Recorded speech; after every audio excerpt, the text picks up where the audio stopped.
NATO and the West is ready to take out this no limits partnership of Russia and China, they are just prodding, looking for any way to start never-ending conflict with Russia and China. But because we are living in this era of multipolarity, where Russia and China are challenging dollar dominance, you're seeing a check on the empire's weight. Now you got NATO outright preparing for all-out war with Russia. You had Nancy Pelosi mailing in Taiwan. You had Kevin McCarthy mailing in Taiwan. You had Biden sending weapons to Taiwan. Biden sending nuclear submarines to Australia. So as they prodding and crossing the red lines of Russia, they're also doing the same thing with China, with Taiwan. Now, this is like this delusional map that they have, talking about this new NATO U.S. front line where they're going to commit 300,000 troops in preparation to fight Russia. For one, I call bullshit that they have the ability to mobilize, like, because they've always talked bullshit. This is why they floated the idea of a draft. Because I don't think they'd be able to mobilize 300,000 people like this. They're talking about a draft in Eastern Europe. And now you have these insane people who doing these war drills, discussing, because Biden just had a statement and said we were prepared to defend Taiwan. All these Congress people talking about how we were ready to defend Taiwan. And I wanted to spend like a damn near a whole episode about this because I saw a very interesting segment. I think it was on Australian media, but don't quote me. We're going to go through this very soon. But with that said, I want to take the time to introduce our guest. We are joined by Jason Smith, who's also another amazing independent journalist who does work out of China, I believe. American journalist who does work out of China, also an author of a few books as well. I've seen your tweets on X, Twitter. We follow each other, but it's the first time I actually met you, Jason. So thank you for joining us on RBN. I'm really happy to be here. Thank you for having me. Since I was just talking about it, I want to get your overall thoughts because you're in China. I'm going to have a lot to ask you about because I'm very fascinated with China and how they was able to uplift so many people out of poverty. Their central planning model. I'm not one of those people that, I know it sounds like it sometimes, guys, but I'm not one of those people that put China on a pedestal. But I do unapologetically, I'm fascinated with what they have been able to accomplish, with how they model the society, how, like, when you look at their infrastructure, high-speed rail, when you look at how they actually prosecute billionaires, there's so much as I've been learning a lot, because it's been over the last 2-3 years, Jason, I've been learning a lot about China. That's why I'm interested in your perspective. And I want to ask you, just to get started off, we're gonna get to Taiwan first, but I want to ask you this first. What do you think is the biggest misconception that a lot of Americans have about China? Because the narrative here is that China is this authoritarian communist state where no one has rights. So we got a lot to talk about, let's get started there. Thank you for joining us again, Jason. Well, that's a really good point that you mentioned. When I left for China in 2011, the United States actually just saw China kind of like, oh, that's where stuff is made, and most people didn't know anything else. So all of the hostilities happened in the years since I've been here. I've not come back to the United States very much. So when I'm watching U.S. media and it's getting heated about China, it's confusing. It's like, what? That's not representative of the kind of place that China is. And if you look at the U.S. record, clearly in this century, let's just look at this century alone, you have the invasion of Iraq, you have the invasion of Afghanistan, you have U.S. troops in Syria, bombing of Yemen, you have U.S. supporting the war against the people of Gaza, you have U.S. supporting the war in Europe. Weapons are literally flying out of the United States everywhere. China has had zero, hostile incidents, wars in this entire century. Hasn't really been at war in a serious conflict in 4 decades. And yet for some reason, U.S. media keeps portraying China as this threat. China is not a threat to the United States. China has no interest in having a war with the United States. China has no interest in war with anyone. And the example that people like to bring up is Taiwan, which is part of China. Even Taiwan's own constitution recognizes one China. And then, obviously the one in Beijing as well. The thing about it is the leaders here in Beijing, where I live, they would like to see Taiwan reunified peacefully. the military is only a last resort, and we can see from China's example, the best predictor of future behavior is past behavior. That China does not want to use violence to achieve that. It is just reserving the right to use violence in the event that maybe the United States or some other outside power were to intervene. So every time there is some U.S. provocation, Taiwan is surrounded by Chinese mainland troops. Yeah, that does happen. They conduct exercises to remind everyone that this is an integral part of China's territory. But China has China's mainland has no interest in doing this violently. And in fact, if you just wait long enough, there's going to be the economic incentive for Taiwan province or whatever it's going to be to rejoin China's mainland, because China's mainland economy is already, firstly, number one in the world in terms of purchasing power parity. It's the largest economy. So, like, I it's was growing told at China's economy is struggling by the Western media. Jason, is that a lie? People say that. People say that. It's so frustrating. Okay, let's just look at some statistics, some really basic numbers. Last year, in terms of GDP growth, and we're not talking about PP, not purchasing power parity. We're talking about nominal growth. China grew by 5.2%, which is normal for an economy of this scale and size. In the United States, grew by 2.5%.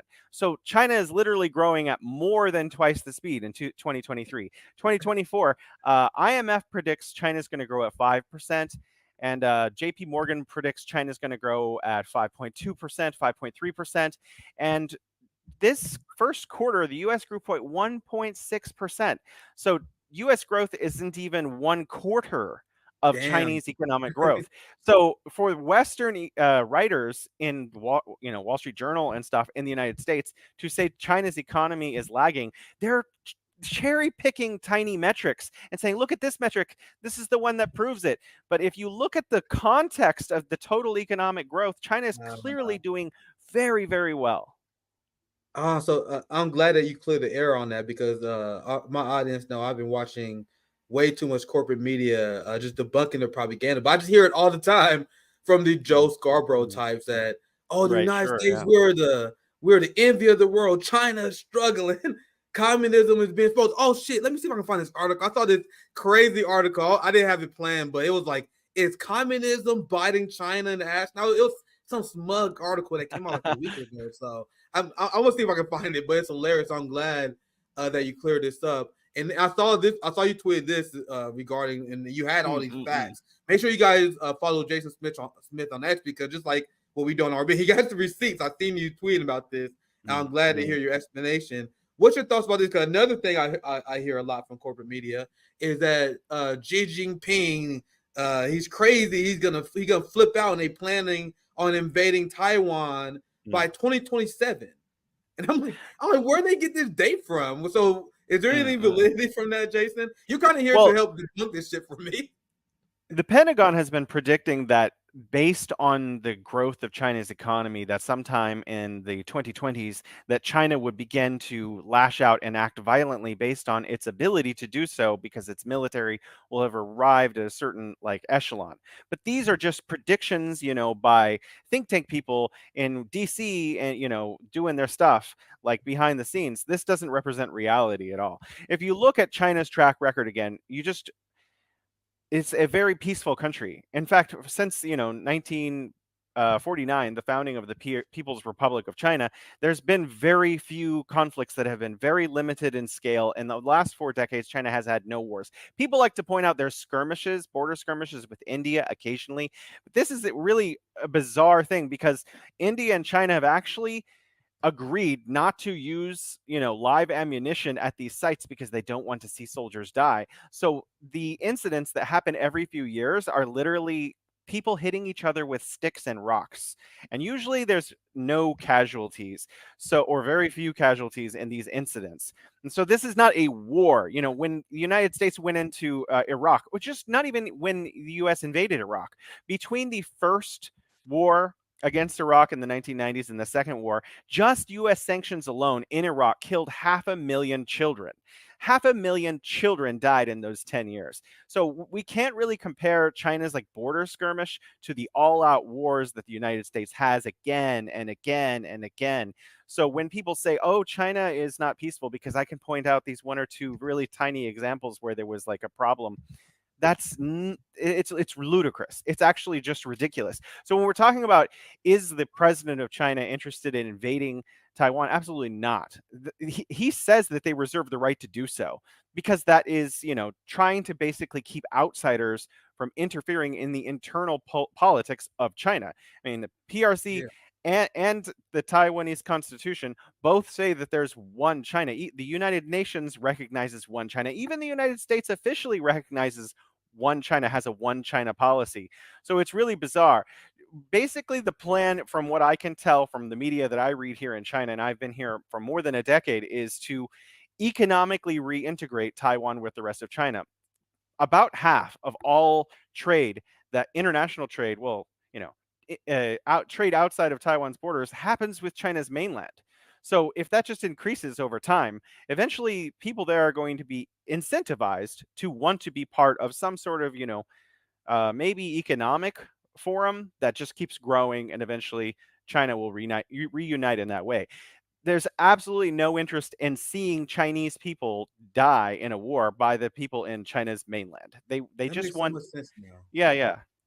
And I'm saying that because that makes sense, because that's why the United States is trying to provoke China militarily to engage with Taiwan with Nancy Pelosi going there. Yes. Because what you explained is how China has the West checkmated in some way economically, because we see the West is trying to peel Taiwan away from China. But China's like, bro, there's no reason why the Taiwanese people will ever take your offer over ours, which is why the majority of Taiwanese people, and correct me if I'm wrong, support the status quo. I mean, a lot of them may That's be right. nationalists That's in true. some ways.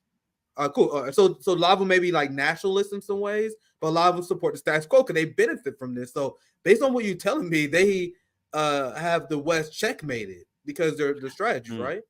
I mean, you're absolutely right. I would like to add to that. In addition to the fact that there's economic ties, there's also people-to-people ties. I mean, cultural ties. If you go to Taiwan, okay, here in Beijing, we have something called the National Museum. It's the Museum of Chinese History, and it dates back thousands of years. It's amazing. I went to Taiwan, 2016, and they were like, "Oh, you want to go to the National Museum?" I was like, "You have one too?" And then it was another museum of thousands of years of Chinese history, talking about Beijing and Suzhou and Shanghai and everything. I mean, they share the same culture, share the same history, they share the same language, and people to people exchanges are constant. They're university students in both places that are sharing. There's business arrangements where people from Taiwan own businesses in China's mainland, and factory owners and workers are moving back and forth all of the time. I think people in America don't really understand the geography of Asia very well. Like Taiwan is literally like, just off of the coast of China, and it's ridiculous how many people flow back and forth all the time. I mean, I think America is trying to make it seem like that, Taiwan is over there huddled under like a Yeah, they talk shield about Taiwan hoping like or it's some something. nation. They talk about Taiwan like it's an island next to South America where China's Right. crossing the world to. And I explain to people, I'm like, Taiwan is close. Taiwan is 3 times closer to China than the Hawaii is to the United States. Oh, yeah, that makes Right? sense. Sure, absolutely. Look at it this way. Look at how JFK reacted to when the Soviet Union tried to put, missiles in Cuba. I mean, that was like a red line, and the United States was like ready to go to nuclear war about that. And so China has been incredibly patient putting up with American provocations and not actually reacting in ways other than having some drills occasionally. Bro, it takes like 17 hours to fly to here to Hawaii. Americans take these long ass fucking flights to Hawaii, never bat an eye. Meanwhile, they're like, oh my God, China is taking over Taiwan. Like, bro, come on, have some self-awareness. And I want to hear your reaction to this. I'll put a few receipts on the screen, but you guys see this is Biden doing the slow escalation strategy. Because you can never take their current statements, you take the direction they're going. Look at Ukraine. We're not gonna send F1 Abram tanks. Then Right. we send F1 Abram tanks. We're Yeah, they not just keep sending moving the fighter line. yeah. So when you Yeah. see this here, oh man, it's over. Because Biden says he won't rule out the use of U.S. military. Before he said, oh, absolutely not. He had one mishap once I don't know, you probably heard of it when he accidentally said the United States would defend Taiwan, and then Anthony Blinken then had a heart attack when he said it. But that was not the like official line though. But now he's like, oh, we won't rule it out. Oh, it's over. What's your thoughts on this and the West's same push to start this war with Taiwan? Well, I mean, I think the United States has to put on a big face for its allies in Asia, because I think there's a fear in the United States that if they claim that they're not going to defend their allies, or if something were to happen to Taiwan, that Japan, South Korea, and other allies in Asia would be like, wow, the United States doesn't have our backs, right? So that's the US thinking. That's the US thinking. But the reality is China is not planning on taking back Taiwan militarily unless there were some sort of provocation from outside. And we know that the United States does that sometimes. If you look at Iraq, they basically asked Washington, can we go into Kuwait? And basically Washington green lighted that. And then they did. And the United States, oh my gosh, Iraq went into Kuwait. How dare they do that? And then we need to invade. So that is the concern, I think, for a lot of nations around the world. Would the United States create the conditions to force a war, to force something hostile to happen? But China is certainly not going to be the one that initiates that. Their plan is to do it through peaceful integration over time. Yeah, well said. Thank you for the super chat, 199 Geo. Imagine China supporting Long Island independence. And the example always used, because I always like to prod liberals, Trump derangement. Like, can you imagine Marjorie Taylor Greene like being financed and sent weapons from China in support of a Texas secession movement? Like, wake up, Americans. What you guys are advocating for is absurd. And you know how many segments I've seen where they would like talk about Taiwan, because I watch too much corporate media. They would talk about Taiwan, never mention the one China policy. It would just slip their mind.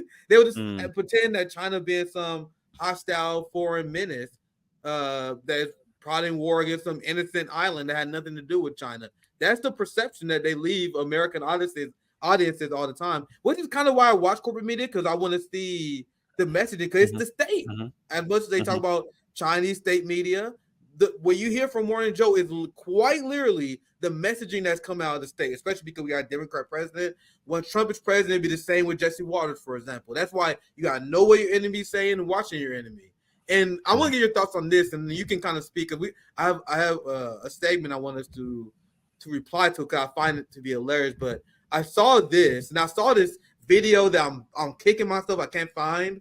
But so I found like the article version of it, where China is like trolling the United States over their investments in Afghanistan, because they spent all these billions of dollars to replace the Taliban with the Taliban. That's essentially what the video was about. And what I'm asking you is like, how like high speed rail.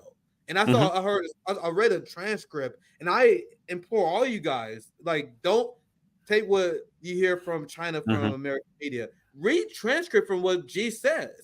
There was a speech, I think when it was during a new Congress, something like that, where he was addressing his people. And unlike in America, where when they talk and give speeches, they just talk about bombing shit. We're gonna bomb this place. We're gonna fund the police to whoop your ass. That's all they talk about in America. Meanwhile, that speech was all about Xi Jinping talking about future projects. Oh, we want to build this. We want to improve our high-speed rail with this. Oh, we building our economic partners in Africa. We're gonna help them build this. It was such a contrast. And I really wish Americans would get. I saw it. It blew my mind. Like, compare that to Biden talking about how we can't have ceasefire in Gaza. We got to keep killing the Palestinians. That's what our president talk about. Meanwhile, China, they talk about building. So I want you to talk about, and I'm asking you this because I want to make sure I'm not romanticizing it in a way. Because compared to the trash we have in America, the investments in infrastructure, high-speed rail, and what I say from China is crazy. So do you want to speak on that before we move on to our next segment? Actually, I do so much. I have a book coming out actually soon, probably in the next couple months, but I haven't gotten the green light exactly when it's coming out. It's Exporting the End of Poverty. And it's about how China is taking some of the models of how it eliminated absolute poverty for 700 million Chinese people. And there's no absolute poverty in China. And it's trying to use some of those techniques to help countries around the world, developing countries, because there are still places that were absolute poverty. You know, this is less than $2.90 a day for people exists, and people are in fact in dire situations. And so by increasing economic activity around the world under something called the Belt and Road, but other kinds of aid as well, China is essentially trying to help these developing nations create the conditions to escape from poverty based on their own needs. Now, there's a difference. If you look at the IMF and World Bank in the last several decades, oftentimes they will give loans to countries that are low interest, and then they will use a tranche system to impose something we like to call that they call the Washington Consensus. It's not an official term, but it is a term that's used by these economists, where they try to liberalize the economy that is taking these loans. I'm sorry if this is going to take up a little bit more time than you anticipated. No, I'm interested in So, hearing. Go ahead. so as the IMF does this, they basically, okay, so you want to build a bridge and you need $100 million to do that. Great. We're going to give you $100 million in 10 tranches. Each tranche, we're going to have a request where if you take the loan, you're going to have to privatize this forest. You're going to have to privatize this banking system. You have to sell off some of these state assets to private companies. So at the time that this is going on in these developing countries, historically, and this has happened again and again and again, big Western companies, often from the United States, often from Europe, sometimes from Japan and other places, will come in and buy up this country's natural resources and things that formerly were controlled by the state and the wealth of the people. And then actually the effect is that the bridge ultimately is built. Yes, very often the project is finished, but the country's economy is completely destroyed, and then it replicates what happened under colonialism. So under colonialism, the Europeans, and a bit to the Americans too, came in and they took raw resources from their colonies, brought them back, finished those goods, and sold them back to the colonies. And in this way, they were becoming wealthier, and the colonies were basically dependent on the West in the pricing that they fixed to sell these products back to them. Now, China is doing something completely different.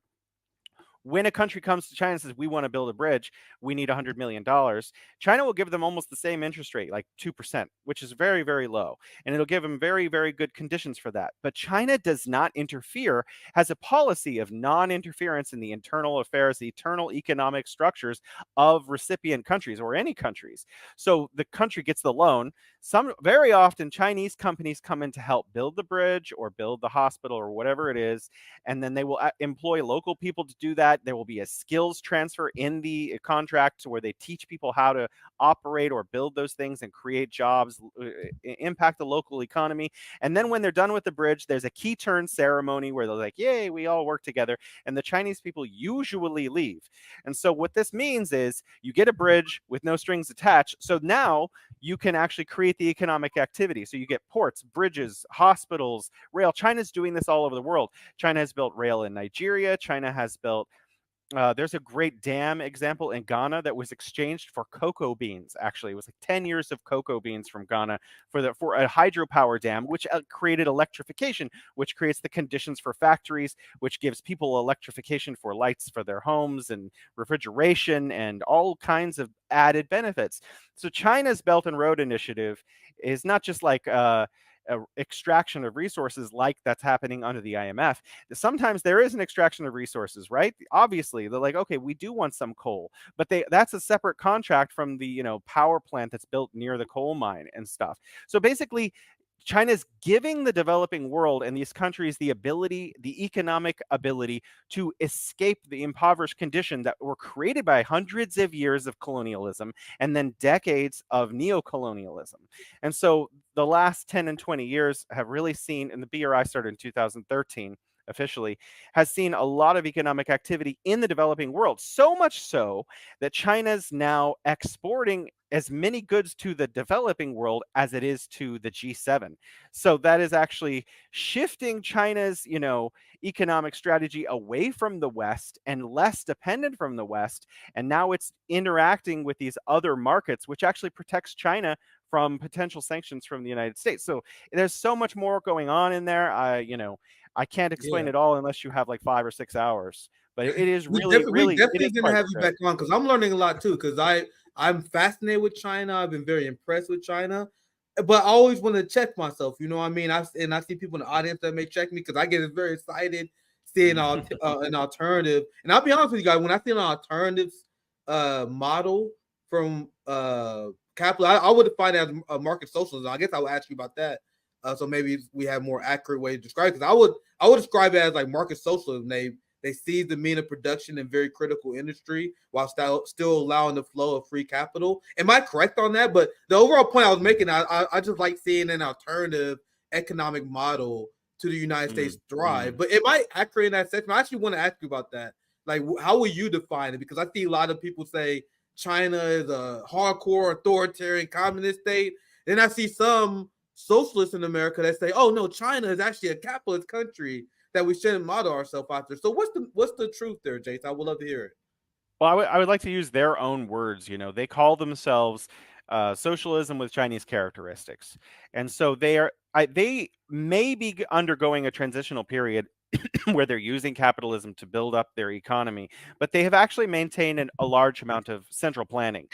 And I had a guest on my show recently, Einar Tangen, and he basically said, there's no parallel to Chinese planning. China has these things called 5-year plans. And so the government, and the Communist Party of China, CPC, does a lot of planning at the central level, and also with forms of democracy. They have something called whole process people's democracy, which is represented in something called the CPPCC, which gets together with the NPC, National People's Congress. I know this is a lot of information. I'll try to make it simple. The National People's Congress is basically like Congress. And so this body gets together once a year, and they have the ability to make law. And they try to implement the planning that comes from 5-year plans in a way that helps China develop.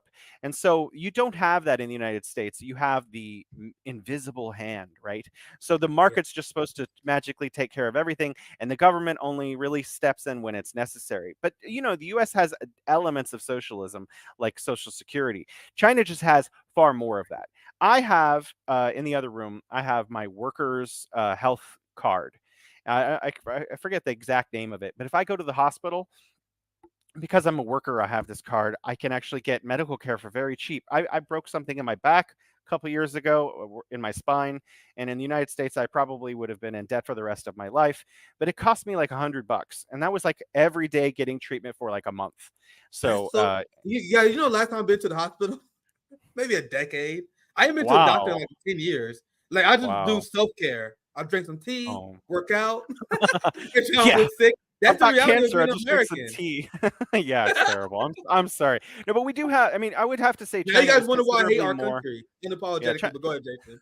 yeah, yeah. Well, I don't hate the people of America. I think Of course, America of is great, course, of but the, course. the wealthy elite have taken over our country, basically.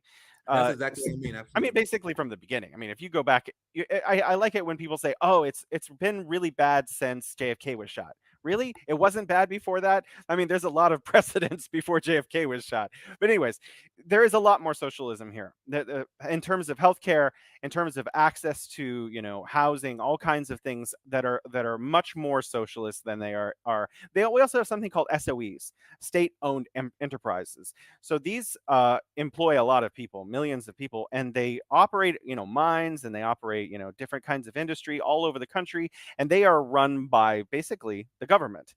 And so they guarantee, jobs, and even if the economy is doing bad in some cases, when it fluctuates, those jobs are not going anywhere. So you have that kind of baseline stability, and they take care of a lot of things that are important, national wealth. And, there's also a park system. The United States is famous around the world. I don't know if Americans know this, for its national park system, like Yosemite and stuff. And China is learning from the United States. China is not arrogant. So China's like, oh, wow, you guys have this great state park system. So they've implemented their own state park system, and all these forests are now protected all over the place. Especially, I think it began around pandas, but it's expanded all over the place. You can find state park, nationally protected parks, and SOEs, state-owned enterprises, often manage those. And so, yeah, you have the central planning, which is very, socialist, and you have access to healthcare for basically everyone, and you have, access to social goods for basically everyone, and then you have like state-owned enterprises operating. So, yeah, yes, it's very socialist, but there are elements of capitalism. I can go outside and walk. It's 2 a.m., not right now, but I could walk outside 8 a.m. and there's Pizza Hut, there's KFC, there's McDonald's, there's Burger King. All of these things are also here. Starbucks and other companies as well. So there's some elements. Originally they used to have these special zones for capitalism because China wasn't so sure about is this going to work. So they had special zones for capitalism to come in and do whatever they wanted, and then they let out certain elements from those zones to the rest of the country that they were like, okay, this is safe if we just let this part of that out, and they slowly opened up China to these international elements of capitalism. But there's a very strong mix of both, and they've done it very slowly over time so that they are able to finesse which ones work best for the people. And if something's not working well for the people, central government's coming in and stomping that immediately. There was an example of a company that Jack Ma was going to found where they were going to do an IPO. And just before the IPO went, China was realizing this is bad for China. This is bad for Chinese people. This is going to be good for billionaires. So they just stopped the IPO. So when business is infringing on the people in a way that is not in the benefit of the people, China just shuts that down because the people come first here, and they really do. I am very thankful for that explanation because I've been trying my best to explain it on the show. I'm a communist and I admire China because it seems like because all communists understand there's going to be a transition period after the revolution. And from what I've seen, and I would love to see a better example, I will welcome it with open arms. But from what I've seen, China provides the best roadmap we've seen thus far, and that just based on who I've been talking to, but based on information I heard. So I admire their central planning model because of that. And what a lot of people don't understand, and this is what my take on our system here, I saw you talk about a little bit, that we have a very large central planning model. It's a central planning model designed to increase the profits of capitalists. It's very chaotic in a lot of ways because it's not about how well people are doing. It's about the bottom line at the end of the day. So there's no reason for us to have the healthcare system that we do, to create a middleman, to create the cost that it does, but it make a lot of people rich. So fuck it, let's do it then. And people understand that's where corruption comes from. And from what I know, from reading theory, history, which lead me to my position I am now, corruption comes when capital, where business is stronger than the government. So think about why did they distrust the COVID vaccines? This is the best example because it's recent I use. A lot of right wingers, a lot of capitalists, they didn't trust the vaccine. Why? Because we didn't believe that the government had our public interest at heart. We believed that the government was trying to make Pfizer big profits. They were trying to make Moderna profits. Even right wingers sound like fucking socialists when they talk about COVID.